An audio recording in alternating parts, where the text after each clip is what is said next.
AskReddit. What's the worst example of bad parenting you've ever seen?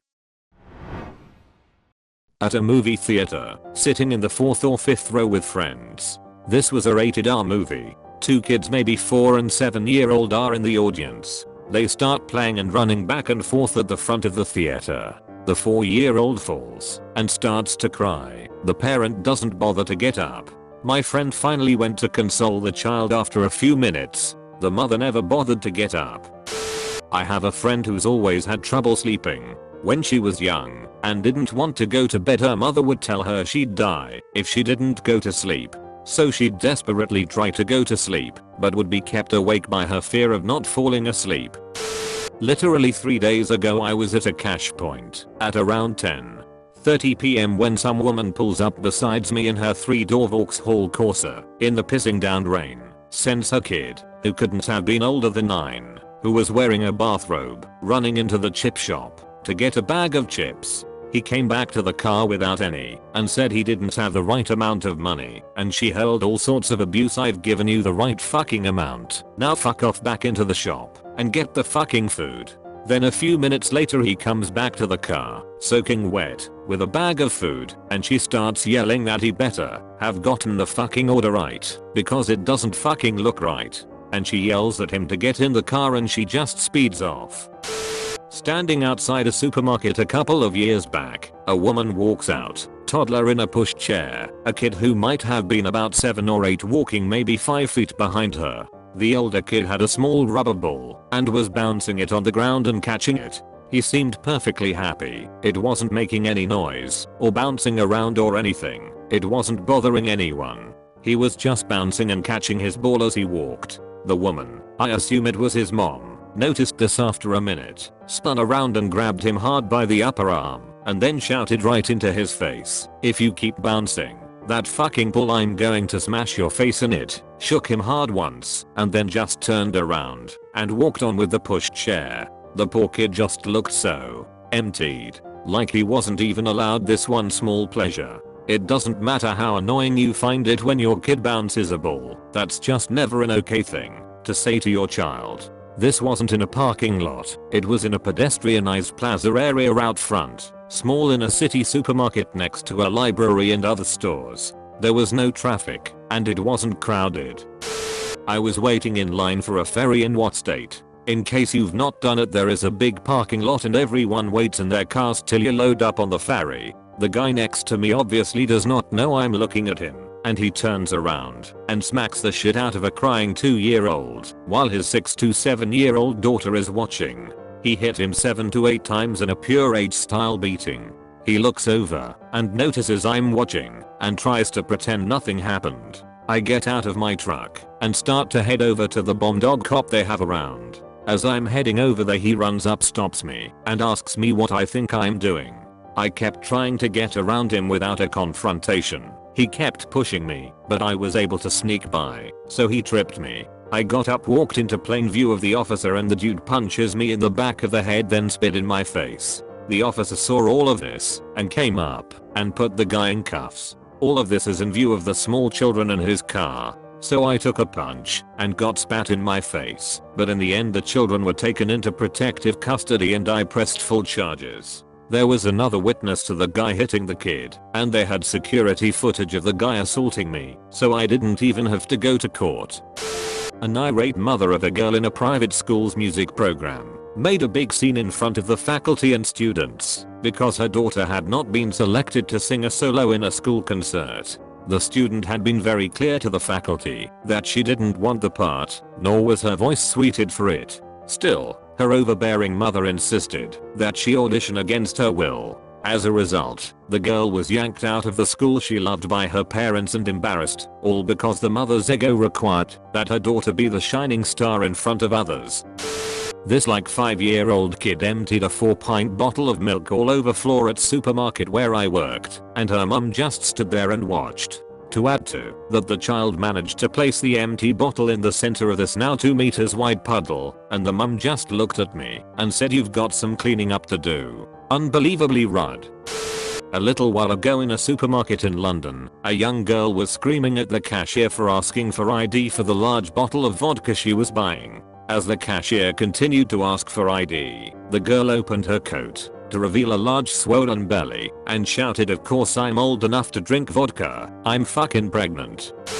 I was driving along my street when this 4 to 6 years old kid rolls out of a driveway on a tricycle. I come to a stop and wait for him to get out of my way as he seemed to be doing. His mother runs down the driveway and just starts screaming at me rather than get her kid out of the road. Another car comes up behind and without waiting just goes around, clipping the kid's tricycle, knocking him on the ground, and the lady just screams at me even more. She wouldn't stop or get out of the way. I finally just held my horn down till she gathered her kid up and got out of the way.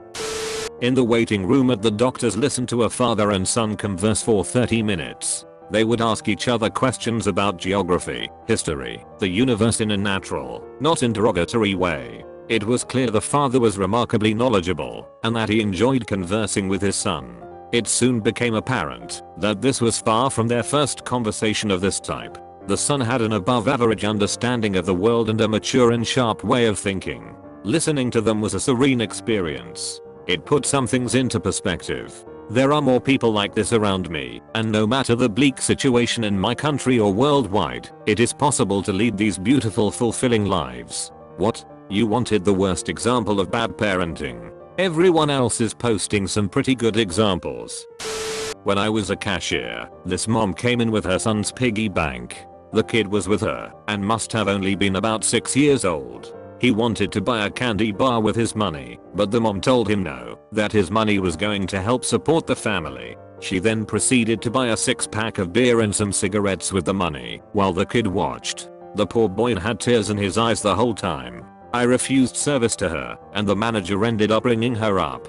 She was paying with mostly pennies and nickels, and while she was distracted I saw the boy walk over to the candy rack and wipe the tears from his eyes. I asked him what was wrong, and he told me it had taken him 3 years to save that money, but his mom didn't have a job, so she took it from him.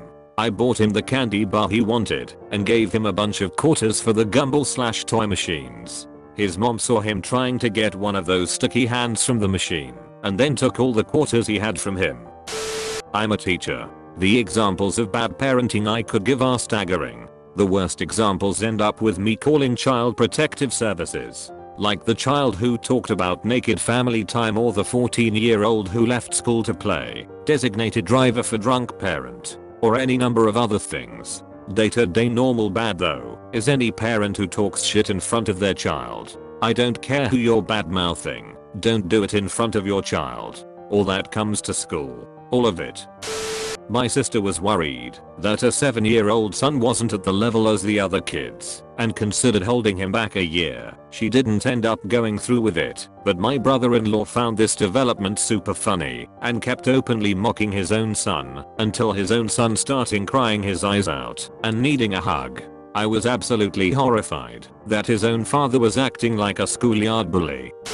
I was in a department store and this couple was shopping with their 3 kids. The boy child, who looked to be around 8, picked up a hairbrush and smacked his sister, who started crying. The mom said, "Alex, don't do that, that isn't nice." The boy replied, "Fuck you." The mom, still ignoring her crying daughter, says, "Come on Alex, don't say that," to which Alex then hits his mother with the hairbrush. The mom bends down and says, "Alex, that really isn't nice." Alex responds by slapping his mother across the face and saying, "Fuck you."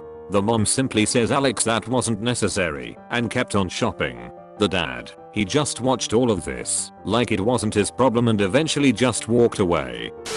I went to breakfast with a good friend and a friend of a friend. We pick up the friend of a friend who brings her 3-year-old son along. The kid is crying and making all kinds of noise. The mother responds by telling the kid that I have a gun, and if he doesn't calm down I was going to shoot the key.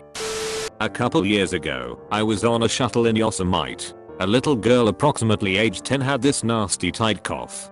Being in the medical field, I was concerned and asked if she had asthma. The father answered in a curt and rather annoyed tone that she was fine.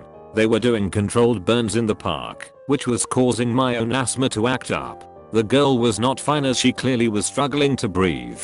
I bit my tongue, but to this day, wish I had somehow persuaded the father to get her help.